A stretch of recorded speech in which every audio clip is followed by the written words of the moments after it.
വിദ്യാർത്ഥികൾക്കിടയിലെ ലഹരി ഉപയോഗം സംബന്ധിച്ച ആശങ്കകൾ വർദ്ധിക്കുന്നതിനിടെ കോഴിക്കോട് ജില്ലയിൽ നിന്ന് ഞെട്ടിക്കുന്ന ഒരു സംഭവം പുറത്തുവന്നിരിക്കുകയാണ്.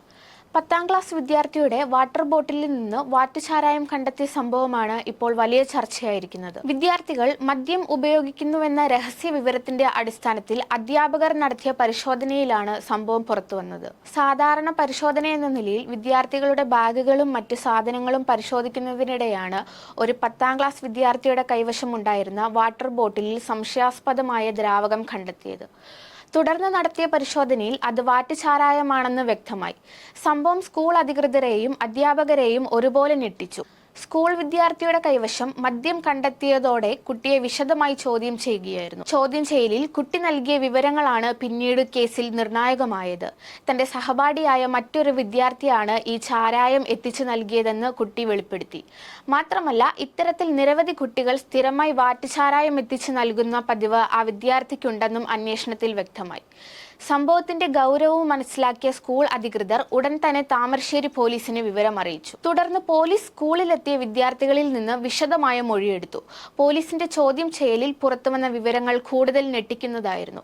വാറ്റുചാരായം എത്തിച്ചു നൽകിയതായി ആരോപിക്കപ്പെടുന്ന വിദ്യാർത്ഥി തന്റെ രണ്ടാനച്ഛൻ വീട്ടിൽ നാടൻ ചാരായം വാറ്റാറുണ്ടെന്ന് പോലീസിനോട് സമ്മതിച്ചു. ചാരായ നിർമ്മാണ പ്രവർത്തനങ്ങളിൽ സഹായിക്കാൻ തന്നെ പലപ്പോഴും വിളിക്കാറുണ്ടെന്നും വിദ്യാർത്ഥി മൊഴി നൽകി. ഇതോടെ അന്വേഷണം സ്കൂൾ പരിസരത്ത് നിന്ന് ചാരായ നിർമ്മാണ കേന്ദ്രത്തിലേക്ക് വ്യാപിച്ചത്. വിദ്യാർത്ഥി നൽകിയ വിവരങ്ങളുടെ അടിസ്ഥാനത്തിൽ ചാരായം സൂക്ഷിച്ചിരിക്കുന്ന സ്ഥലത്തെക്കുറിച്ചും പോലീസിന് നിർണായക സൂചന ലഭിച്ചു. തുടർന്ന് താമരശ്ശേരി പോലീസ് പ്രത്യേക പരിശോധന നടത്താൻ തീരുമാനിച്ചു. കട്ടിപ്പാറ പഞ്ചായത്തിലെ ചമൽ പൂവൻമല പ്രദേശത്താണ് പോലീസ് പരിശോധന നടത്തിയത്. ഇത് പ്രദേശത്ത് നടന്നിരുന്ന അനധികൃത ചാരായ നിർമ്മാണത്തിന്റെയും വിതരണത്തിന്റെയും വ്യാപ്തി വ്യക്തമാക്കുന്നതാണെന്ന് അന്വേഷണം ഉദ്യോഗസ്ഥർ വിലയിരുത്തുന്നു. സംഭവവുമായി ബന്ധപ്പെട്ട് 2 വിദ്യാർത്ഥികളെ പോലീസ് കസ്റ്റഡിയിലെടുത്തു. തുടർന്ന് നിയമ നടപടികളുടെ ഭാഗമായി ഇരുവരെയും കോടതി ഹാജരാക്കി. അതേസമയം കേസിലെ പ്രധാന പ്രതിയായി കണക്കാക്കപ്പെടുന്ന വിദ്യാർത്ഥിയുടെ രണ്ടാനച്ഛനെ ഇതുവരെ പിടികൂടാൻ പോലീസിന് സാധിച്ചിട്ടില്ല. ഇയാൾ ഒളിവിലാണെന്നാണ് ലഭിക്കുന്ന വിവരം.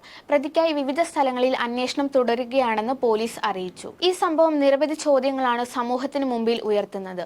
വിദ്യാർത്ഥികൾക്കിടയിൽ മദ്യം എങ്ങനെ എത്തുന്നു? സ്കൂൾ പ്രായത്തിലുള്ള കുട്ടികൾക്ക് ഇത്തരം പ്രവർത്തനങ്ങളിൽ എങ്ങനെ ഉൾപ്പെടുന്നു? കുടുംബങ്ങളിലും സമൂഹത്തിലും ഉണ്ടാകുന്ന വീഴ്ചകൾ എന്തൊക്കെയാണ് എന്നിങ്ങനെയുള്ള ചോദ്യങ്ങളാണ് ഇപ്പോൾ ഉയരുന്നത്. ലഹരി ഉപയോഗത്തിനെതിരെ സംസ്ഥാന സർക്കാർ വിവിധ പദ്ധതികൾ നടപ്പിലാക്കിക്കൊണ്ടിരിക്കുന്ന സാഹചര്യത്തിലാണ് ഈ സംഭവം റിപ്പോർട്ട് ചെയ്യപ്പെട്ടിരിക്കുന്നത്. വിദ്യാർത്ഥികളെ ലക്ഷ്യമിട്ട് ലഹരി വസ്തുക്കൾ എത്തിക്കുന്നവർക്കെതിരെ കർശന നടപടി സ്വീകരിക്കുമെന്ന് പോലീസ് വ്യക്തമാക്കിയിട്ടുണ്ട്. സംഭവത്തിൽ പോലീസ് അന്വേഷണം പുരോഗമിക്കുകയാണ്.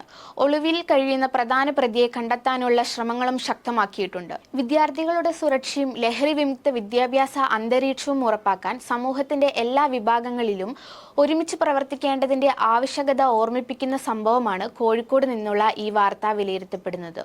News desk, India mirror.